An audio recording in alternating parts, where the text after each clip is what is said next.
Have you ever been to a funeral? Do you remember the music they played? And what about the faces or the sounds?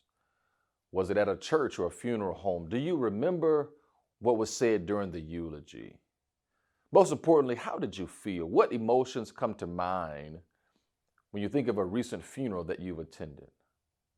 I want you to hold on to those thoughts because Good Friday was, in essence, a really hard funeral. It's the Friday in Holy Week where Christians observe the crucifixion and death of Jesus Christ. It's quite the switch, actually. One day, the disciples are sharing a meal together, and the next minute, they were watching their would-be Messiah being executed. This quickly moved from a moment of excitement to a moment of execution. I told you this was a hard funeral.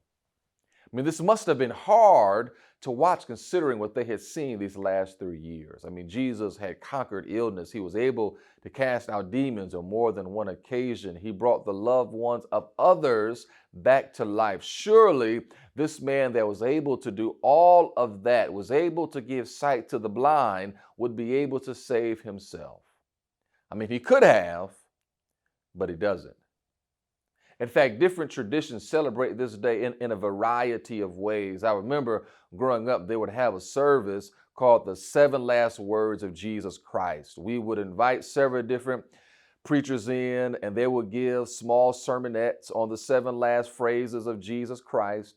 One church even held an actual funeral as though they were holding one for Jesus. Some churches will have a service and leave the sanctuary in silence and complete darkness.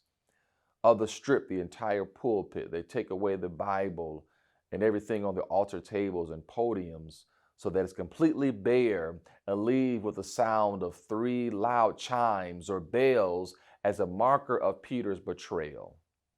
In some ways, it's our attempt to remember the emotional grief and the turmoil of that day. But even if you've never been to one of these services, you know what it's like to lose something.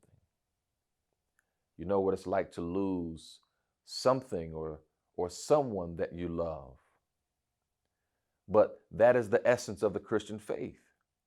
Because we can't get to the resurrection or truly embrace the power of Christ defeating death without experiencing the grief, the turmoil, the confusion, and the hopelessness that's associated with that Friday. It's the ultimate sacrifice. Jesus dies so that we could live. This moment is a necessity to the faith. We can't erase it. We can't go around it. We can't fast forward this part of the movie. We have to endure it. And as we endure it and sit through this time, it begs the question, what in us has to die so that Christ can live in and through us? Are there things in our lives that need to be stripped away so that we can have a new life? How can we live sacrificially for others? How do we die to ourselves? What cross do we bear? Is it painful? Absolutely. Does it feel like we are grieving? It definitely does. But even when the casket is closed and the benediction has been pronounced and the tomb has been sealed, when all seems lost, even when death seems final, we know in just a few days, hope will rise again.